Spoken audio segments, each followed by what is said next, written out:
ಎಲ್ರಿಗೂ ನಮಸ್ಕಾರ. ಗೆಳತಿ ಯೂಟ್ಯೂಬ್ ಚಾನಲ್ಗೆ ಮತ್ತೊಮ್ಮೆ ಸ್ವಾಗತ. ಬನ್ನಿ ಸ್ನೇಹಿತರೆ, ಇವತ್ತು ನೀವು ತುಂಬ ದಿನದಿಂದ ಕಮೆಂಟ್ ಮಾಡ್ತಾ ಇದ್ದಂಥ ಪ್ರಶ್ನೆಗೆ ಉತ್ತರವನ್ನು ಕೊಡುವಂಥ ವಿಡಿಯೋ ಇದು. ಸ್ಕಿಪ್ ಮಾಡದೆ ಕೊನೆ ತನಕ ನೋಡಿ. ಎಷ್ಟು ದುಡಿದ್ರೂ ಸಾಲ ತೀರ್ಸೋಕ್ಕಾಗ್ತಾ ಇಲ್ಲ, ಕೈಯಲ್ಲಿ ದುಡ್ಡು ಉಳಿತಾಯ ಮಾಡೋಕ್ಕಾಗ್ತಾ ಇಲ್ಲ. ನಮಗೆ ಮಾತ್ರ ಯಾಕೆ ಈ ಥರ ಎಲ್ಲ ಆಗುತ್ತೆ? ಯಾರ್ಯಾರು ಹೇಗೆಗೋ ಮುಂದುವರಿತಾ ಇದ್ದಾರೆ, ನಾವು ಮಾತ್ರ ಇದ್ದ ಹಾಗೆ ಇದ್ದೀವಿ. ಆ ದೇವ್ರಿಗೆ ನಮ್ಮ ಮೇಲೆ ಯಾಕೆ ಇನ್ನೂ ಕರುಣೆ ಬಂದಿಲ್ಲ? ಆ ದೇವ್ರು ಯಾಕೆ ನಮ್ಮ ಕಡೆ ನೋಡ್ತಾ ಇಲ್ಲ? ಇಂಥ ನೂರಾರು ಪ್ರಶ್ನೆಗಳು, ನೂರಾರು ಯೋಚನೆಗಳು ಅಲ್ವಾ? ಸಮಸ್ಯೆಗಳೆಲ್ಲ ಬಗೆಹರಿಬೇಕು. ಯಾರು ಏನು ಹೇಳಿದ್ರು ಮಾಡ್ತೀವಿ. ಯಾವ ಪೂಜೆ ವ್ರತ, ಯಾವ ದೇವಸ್ಥಾನಕ್ಕೆ ಹೋಗಬೇಕು, ಏನು ಪರಿಹಾರ ಮಾಡಿಸ್ಬೇಕು, ಎಲ್ಲಾನು ಮಾಡ್ತೀವಿ. ಇನ್ನೇನು ಸರಿ ಹೋಯ್ತು ಅನ್ನೋಷ್ಟೊತ್ತಿಗೆ ಇನ್ನೊಂದು ಸಮಸ್ಯೆ ಶುರುವಾಗಿರುತ್ತೆ. ಇದರಿಂದ ಯಾವಾಗ ಮುಕ್ತಿ ಸಿಗುತ್ತೆ? ಇದಕ್ಕೆ ಒಂದು ಪರ್ಮನೆಂಟ್ ಸೊಲ್ಯೂಷನ್ ಅನ್ನೋದು ಇಲ್ಲವೇ ಇಲ್ವಾ? ಈ ಥರ ಎಲ್ಲ ಅನಿಸುತ್ತೆ ಅಲ್ವಾ? ನಿಜವಾಗ್ಲೂ ಅನಿಸುತ್ತೆ. ನನ್ನ ಸ್ವಂತ ಅನುಭವದ ಒಂದು ಕತೆ ನಿಮಗೆ ಹೇಳ್ತೀನಿ ಕೇಳಿ. ಇಂಟ್ರೆಸ್ಟ್ ಇದ್ದರೆ ನೀವು ವಿಡಿಯೋನ ಕೊನೆ ತನಕ ನೋಡ್ಬೋದು. ಏನಂದರೆ, ಈಗ ನಾವು ಲಕ್ಷ್ಮೀ ಪೂಜೆಗಳನ್ನು ಮಾಡ್ತೀವಿ. ಯಾಕೆ ಹೇಳಿ? ಹಣದ ಸಮಸ್ಯೆ ನಿವಾರಣೆ ಆಗಬೇಕು, ಬೇಗ ಸಾಲ ತೀರಿಸ್ಬೇಕು, ದುಡ್ಡು ಉಳಿಸ್ಬೇಕು, ಲಕ್ಷ್ಮೀ ದೇವಿ ಯಾವಾಗಲೂ ನಮ್ಮ ಮನೇಲಿರಬೇಕು. ಈ ಥರ ಪ್ರತಿಯೊಬ್ಬರಿಗೂ ಕೂಡ ಅನಿಸುತ್ತೆ. ಅದಕ್ಕೋಸ್ಕರ ಯಾರು ಏನು ಹೇಳಿದ್ರು ಪೂಜೆ ವ್ರತ ಎಲ್ಲನೂ ಕೂಡ ಮಾಡ್ತಾ ಬರ್ತೀವಿ ಅಲ್ವಾ? ಇದನ್ನೆಲ್ಲ ಮಾಡೋದಕ್ಕಿಂತ ಮೊದಲು ಇನ್ನೊಂದು ವಿಚಾರ ತಿಳ್ಕೋಬೇಕು. ಏನಂದರೆ, ನಾವು ಲಕ್ಷ್ಮೀ ಪೂಜೆಗಳನ್ನು ಮಾಡುವಾಗ ಸಣ್ಣ ತಪ್ಪು, ಈ ಒಂದು ಸಣ್ಣ ತಪ್ಪು ಆಗದೇ ಇರೋ ಹಾಗೆ ನಾವು ಮಾಡೋದ್ರಿಂದ ಆ ತಾಯಿ ಆಶೀರ್ವಾದ ನಮಗೆ ಖಂಡಿತವಾಗ್ಲೂ ಸಿಗುತ್ತೆ. ಶಾಶ್ವತವಾಗಿ ನಮ್ಮ ಮನೇಲಿ ನೆಲೆಸ್ತಾರೆ. ಮೊದಲನೇದು, ಎಷ್ಟೇ ಸಮಸ್ಯೆ ಇದ್ರೂ ಶುಕ್ರವಾರ ಮಂಗಳವಾರ ಮನೆ ಹೆಣ್ಮಕ್ಳು ಕಣ್ಣೀರು ಹಾಕಬಾರ್ದು. ಅದರಲ್ಲೂ ಸಂಜೆ ಹೊತ್ತಂತೂ ಕಣ್ಣೀರು ಹಾಕಬಾರ್ದು. ಏನು ಬೇಕಾದರೂ ಆಗಲಿ, ಗಂಡ ಹೆಂಡತಿ ಮಧ್ಯೆ ಏನೇ ನಡೆದಿರಲಿ, ಆದಷ್ಟು ಇದನ್ನು ಅವಾಯ್ಡ್ ಮಾಡಬೇಕು. ಆಮೇಲೆ ಈಗ ನಾವೆಲ್ಲರೂ ವರಮಹಾಲಕ್ಷ್ಮಿ ಹಬ್ಬ ಮಾಡ್ತೀವಿ, ಬೇರೆ ಬೇರೆ ಲಕ್ಷ್ಮೀ ಪೂಜೆಗಳನ್ನೂ ಕೂಡ ಮಾಡ್ತೀವಿ ಅಂದ್ಕೊಳ್ಳಿ. ಇದನ್ನು ನಿಮ್ಮ ಮನಸ್ಫೂರ್ತಿಯಾಗಿ ಶ್ರದ್ಧೆ ಭಕ್ತಿಯಿಂದ ಮಾಡಬೇಕು. ಇನ್ನೊಬ್ಬರನ್ನ ಮೆಚ್ಚಿಸೋಕ್ಕೋಸ್ಕರ ಮಾಡಬಾರ್ದು. ನೀವು ಮಾಡಾದ್ಮೇಲೆ ನಾನು ಹೀಗೆ ಮಾಡಿದೆ, ಹಾಗೆ ಮಾಡಿದೆ, ನಾನು ಇಷ್ಟು ಖರ್ಚು ಮಾಡಿದೆ, ಇದನ್ನು ಅಪ್ಪಿ ತಪ್ಪಿ ಕೂಡ ನಿಮ್ಮ ಬಾಯಲ್ಲಿ ಹೇಳಬಾರ್ದು. ಈ ಒಂದು ಮಾತು ನೀವೇನಾದರೂ ಹೇಳಿದ್ರೆ ಖಂಡಿತ ಅಮ್ಮನಿಗೆ ಕೋಪ ಬರುತ್ತೆ. ಯಾಕೆ ಹೇಳಿ? ಅಮ್ಮ ಕೊಟ್ರೇ ನಾವು ಇದನ್ನೆಲ್ಲ ಮಾಡೋಕ್ಕೆ ಸಾಧ್ಯ. ಇದರಲ್ಲಿ ನಮ್ಮದು ಅನ್ನೋದು ಏನೂ ಇಲ್ಲ. ಹಾಗಾಗಿ ನಾನು ಇಷ್ಟು ಖರ್ಚು ಮಾಡಿದೆ, ಇಷ್ಟು ಬೆಲೆ ಬಾಳುವಂಥ ಸೀರೆ ತೊಗೊಂಡು ಬಂದೆ, ಹಬ್ಬಕ್ಕೋಸ್ಕರ ಇಂಥದ್ದೇ ಹೂ ತಂದೆ, ಇಂಥದ್ದೇ ತಿಂಡಿ ಮಾಡಿದೆ, ಇಂಥದ್ದನ್ನೆಲ್ಲ ನಾನು ಅನ್ನೋದನ್ನು ನಾವು ಹೇಳ್ಕೋಬಾರ್ದು. ಯಾಕಂದರೆ ಯಾರ ಕೈಲಿ ಹೇಗೆ ಸೇವೆ ಮಾಡಿಸ್ಕೋಬೇಕು ಅನ್ನೋದು ಅಮ್ಮನ ನಿರ್ಧಾರ ಆಗಿರುತ್ತೆ. ಹಾಗಾಗಿ ಮಾಡೋದನ್ನು ಖುಷಿಯಿಂದ ಮಾಡಿ, ನೀನು ಕೊಡ್ತಾ ಇರೋದಕ್ಕೆ ಅಮ್ಮ ನಾವು ಇದೆಲ್ಲ ಮಾಡ್ತಾ ಇರೋದು ಅಂತ ಒಂದಷ್ಟು ಒಳ್ಳೆ ಮಾತುಗಳನ್ನು ಹೇಳ್ಕೊಂಡು ಅದೇ ಭಾವನೆ ನಮ್ಮಲ್ಲೂ ಇರಬೇಕು. ನಮ್ಮ ಹತ್ರ ದುಡ್ಡಿಲ್ಲ ಅಂದ್ರೂ ಸಾಲ ಮಾಡಿ ಹಬ್ಬ ಮಾಡೋದು, ಆಮೇಲೆ ಹಬ್ಬಕ್ಕೋಸ್ಕರ ಇಷ್ಟು ಖರ್ಚಾಯಿತು, ಇಷ್ಟು ಸಾಲ ಮಾಡಿದೆ ಅಂತ ಕೊರಗೋದು, ಇಂಥದ್ದೆಲ್ಲ ಖಂಡಿತವಾಗ್ಲೂ ತಪ್ಪು. ಇದನ್ನೆಲ್ಲ ಆ ತಾಯಿ ಖಂಡಿತ ಸಹಿಸೋದು ಇಲ್ಲ, ಅಂಥ ಜಾಗದಲ್ಲಿ ಒಂದು ಗಳಿಗೆ ನಿಲ್ಲೋದು ಇಲ್ಲ. ಆಮೇಲೆ ಮನೆಯವರಿಗೆ ಇಷ್ಟ ಇರಲ್ಲ, ನಿಮಗೆ ಮಾಡಬೇಕು ಅನ್ನೋ ಆಸೆ ಇರುತ್ತೆ. ಈ ರೀತಿ ಬೇಕು ಬೇಡ ಅನ್ನೋ ಗೊಂದಲದ ನಡುವೆ ನೀವೇನಾದರೂ ಈ ರೀತಿ ಹಬ್ಬಗಳು ಪೂಜೆಗಳು ಮಾಡಿದಾಗ ಅದು ಕೂಡ ತಾಯಿಗೆ ಇಷ್ಟ ಆಗೋದಿಲ್ಲ.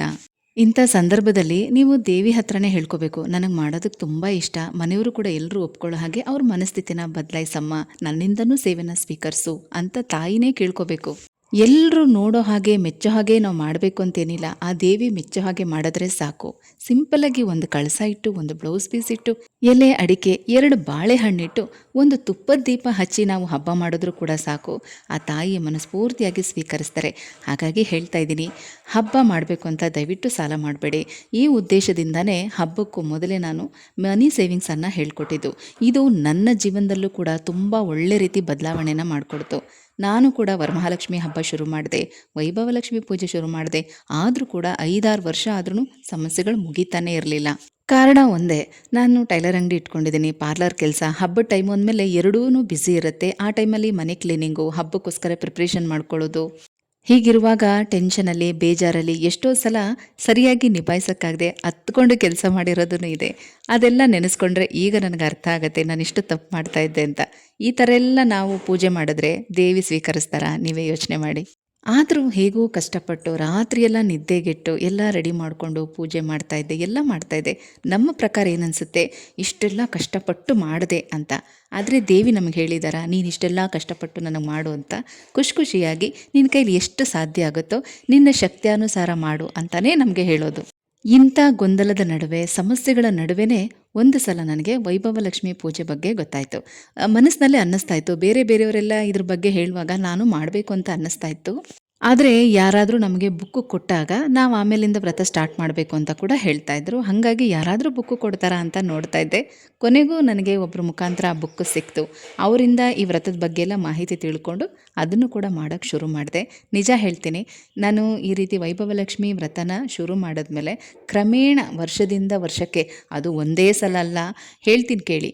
ಎಷ್ಟೋ ಜನ ಕಮೆಂಟ್ಸಲ್ಲಿ ನಾನು 2 ವಾರ ಮಾಡಿದೆ, 5 ವಾರ ಮಾಡಿದೆ, ನನಗೆ ಒಳ್ಳೇದಾಯಿತು ಅಂತ ಹೇಳಿದ ತಕ್ಷಣ ಕೆಲವರು ಬೇಜಾರು ಮಾಡ್ಕೊಳ್ಳೋದು ಇದೆ. ನಾವು ಅಷ್ಟೇ ಕಷ್ಟಪಟ್ಟು ಶ್ರದ್ಧೆ ಭಕ್ತಿಯಿಂದ ಮಾಡ್ತೀವಿ, ನಮಗೆ ಯಾಕೆ ಆಗ್ತಾ ಇಲ್ಲ ಅಂತ. ಅಂದರೆ ಅವರೆಲ್ಲರೂ ಅದೇ ವಿಚಾರವಾಗಿ ತುಂಬ ಪ್ರಯತ್ನ ಪಟ್ಟು ಫೈನಲ್ ಆಗಿ ಈ ಒಂದು ವ್ರತಗಳನ್ನು ಮಾಡಿದಾಗ ಅವ್ರಿಗೆ ಫಲ ಸಿಕ್ಕಿರುತ್ತೆ. ಪ್ರತಿಯೊಬ್ಬರಿಗೂ ಅಷ್ಟೇ ಸುಲಭವಾಗಿ ಯಾರಿಗೆ ಏನೂ ಸಿಗೋದಿಲ್ಲ. ಎಲ್ಲದಕ್ಕೂ ಕೂಡ ಪ್ರಯತ್ನನೂ ಪಡಬೇಕು, ಕಷ್ಟನೂ ಪಡಬೇಕು. ಹಾಗಾಗಿ ಈ ವ್ರತಗಳು ಕೂಡ ಹಾಗೇ ಮನಸ್ಸು ಪೂರ್ತಿಯಾಗಿ ನೀವು ಮಾಡಿ ಫಲ ಆ ತಾಯಿ ಕೊಟ್ಟೇ ಕೊಡ್ತಾರೆ. ಅದೇ ರೀತಿಯಲ್ಲೇ ನಾನು ಕೂಡ ಅಷ್ಟೇ 5 ವರ್ಷ ವೈಭವಲಕ್ಷ್ಮಿ ಪೂಜೆನ ವ್ರತವನ್ನು ಮಾಡ್ಕೊಂಡು ಬಂದು ಆಮೇಲೆ ನನಗೆ ವರ್ಷದಿಂದ ವರ್ಷಕ್ಕೆ ಒಂದು ರೀತಿ ಐಡಿಯಾಸ್ ನನಗೆ ಬರ್ತಾ ಇತ್ತು. ಅಂದರೆ ಆ ದೇವಿನೇ ಕೊಡ್ತಾಯಿದ್ರು ಅನಿಸುತ್ತೆ, ನಾನು ಈ ಥರ ಮಾಡ್ತಾ ಇರೋದು ತಪ್ಪು, ಇನ್ಮೇಲೆ ಹೀಗೆ ಮಾಡೋದು ಬೇಡ. ಅಂದರೆ ಆಗ ಏನಾಗ್ತಾಯಿತ್ತು ಗೊತ್ತಾ, ಈಗ ನಾವು ಪೂಜೆ ಖರ್ಚಿಗೆ ನಮ್ಮ ಹತ್ರ ಅಷ್ಟೋ ಇಷ್ಟ ಇರುತ್ತೆ, ಇನ್ನೊಂದು ಸ್ವಲ್ಪ ದುಡ್ಡು ಬೇಕು ಅಂತ ಮನೆಯವ್ರ ಹತ್ರ ಕೇಳ್ತೀವಿ. ಅವ್ರೇನು ಹೇಳ್ತಾರೆ, ನೀನು ಇರೋಷ್ಟರಲ್ಲಿ ಮಾಡು, ಇಷ್ಟೇ ಮಾಡಬೇಕಾ, ಇದೇ ತರಲೇಬೇಕಾ, ಇದನ್ನು ಹಾಕಿದ್ರೆ ಮಾತ್ರ ದೇವರು ನಿನಗೆ ವರ ಕೊಡೋದ, ಈ ಥರ ಎಲ್ಲ ಮಾತುಗಳು ಬಂದ್ಬಿಡುತ್ತೆ. ಆದರೆ ಮಹಾಲಕ್ಷ್ಮೀ ದೇವಿ ತುಂಬಾ ಸ್ವಾಭಿಮಾನಿ. ನಿಮಗೇ ಗೊತ್ತಿರುತ್ತೆ, ಅವಮಾನ ಆಯಿತು ಅಂಥೇಳಿ ವೈಕುಂಠನೇ ಬಿಟ್ಟು ಬಂದಂಥವ್ರು. ಇನ್ನು ಮನೆಗಳಲ್ಲಿ ನಾವು ಇಂಥ ಮಾತುಗಳನ್ನು ಮಾತಾಡಿದಾಗ ಆ ತಾಯಿ ಖಂಡಿತವಾಗ್ಲೂ ಬೇಜಾರು ಮಾಡ್ಕೊಳ್ತಾರೆ. ಹಾಗಾಗಿ ಮನೇಲಿ ಈ ಥರ ಮಾತಾಡೋಕ್ಕೆ ಹೋಗಬೇಡಿ. ನಿಮಗೆ ಗೊತ್ತಿರುತ್ತೆ, ನಿಮ್ಮ ಮನೇಲಿ ದೊಡ್ಡವರಾಗಿರಲಿ ಅಥವಾ ಗಂಡ ಆಗಿರಲಿ, ಅವರು ಯಾವ ಥರ ಇದ್ದಾರೆ ಅಂತ ನಿಮ್ಗೆ ಅರ್ಥ ಮಾಡಿಕೊಂಡು ಅವ್ರಿಗೆ ಇಷ್ಟ ಇಲ್ದಿರೋ ಮಾತುಗಳನ್ನು, ಇಷ್ಟ ಇಲ್ದಿರೋ ಕೆಲಸಗಳನ್ನು ಮಾಡೋಕ್ಕೆ ಹೋಗಬೇಡಿ. ಅದರಲ್ಲೂ ಇಂಥ ಪೂಜೆ ವಿಚಾರದಲ್ಲಿ ನಾನು ಹೇಳ್ತಾ ಇದ್ದೀನಿ. ಅಲ್ಲಿಂದ ಈ ಮನಿ ಸೇವಿಂಗ್ಸ್ ಅನ್ನೋ ಐಡಿಯಾ ಬಂದಿದ್ದು. ಅಷ್ಟೋ ಇಷ್ಟು ನಾವು ಕೂಡಿಟ್ರೆ ಹಬ್ಬದ ಖರ್ಚಿಗೆ ಆಗುತ್ತಲ್ವಾ ಅನ್ನೋ ಒಂದು ಥಾಟಲ್ಲಿ ಮನಿ ಸೇವಿಂಗ್ಸ್ನ ಮಾಡ್ಕೊಂಡು ಬಂದಿದ್ದು. ಅಲ್ಲಿಂದ ನನಗೆ ತುಂಬಾ ಖುಷಿ ಆಯಿತು. ಮತ್ತು ನಾನು ದೇವಿ ಅಲಂಕಾರನೂ ಕೂಡ ಸಿಂಪಲಾಗಿ ಮಾಡ್ಕೊಳ್ಳೋಕೆ ಶುರು ಮಾಡಿದೆ.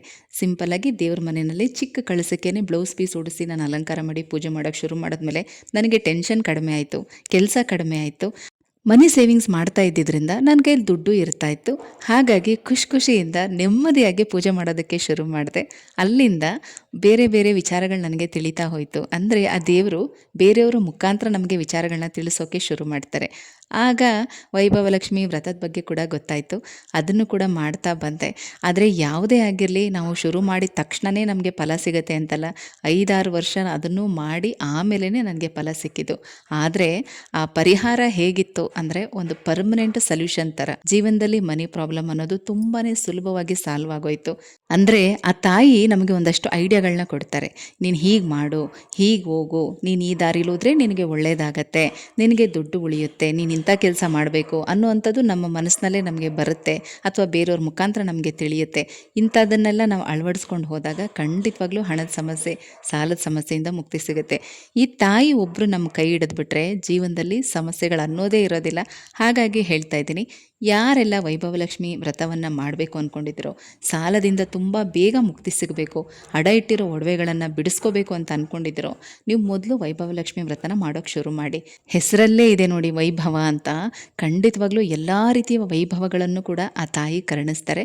ಹಾಗಾಗಿ ಹೇಳ್ತಾ ಇದ್ದೀನಿ, ಈಗಾಗಲೇ ಶುರು ಮಾಡಿರೋರು ನಿಮ್ಮ ಅನುಭವನ ಕಮೆಂಟ್ಸಲ್ಲಿ ಹಾಕಿ, ಆಯಿತಾ?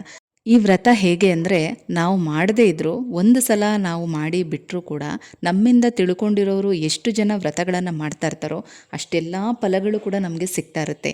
ಅಂದರೆ ನಾವು ಒಂದು ಸಲ ಮಾಡಿ ಆ ಬುಕ್ಗಳನ್ನ ಬೇರೆಯವ್ರಿಗೂ ಕೂಡ ತಾಂಬೂಲದ ಜೊತೆ ಕೊಟ್ಟು, ಅವರಲ್ಲಿ ಯಾರೇ ಮಾಡಿದ್ರೂ ಕೂಡ, ಅಂದರೆ ಇದನ್ನು ಲೆಕ್ಕ ಹಾಕ್ಕೊಳ್ಳಿ, ನಾವು 8 ಜನ ಕೊಡ್ತೀವಿ, ಆ 8 ಜನ ಇನ್ನೂ 8 ಜನಕ್ಕೆ ಕೊಡ್ತಾ ಹೋಗ್ತಾರೆ.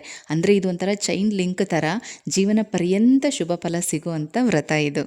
ವೈಭವಲಕ್ಷ್ಮಿ ವ್ರತವನ್ನು ಮಾಡ್ತಾ, ಕನಕದಾರ ಸ್ತೋತ್ರವನ್ನು ಪಠನೆ ಮಾಡ್ತಾ ಖಂಡಿತವಾಗ್ಲೂ ಹಣದ ಸಮಸ್ಯೆ, ಸಾಲದ ಸಮಸ್ಯೆಯಿಂದ ಮುಕ್ತಿ ಪಡ್ಕೋಬಹುದು.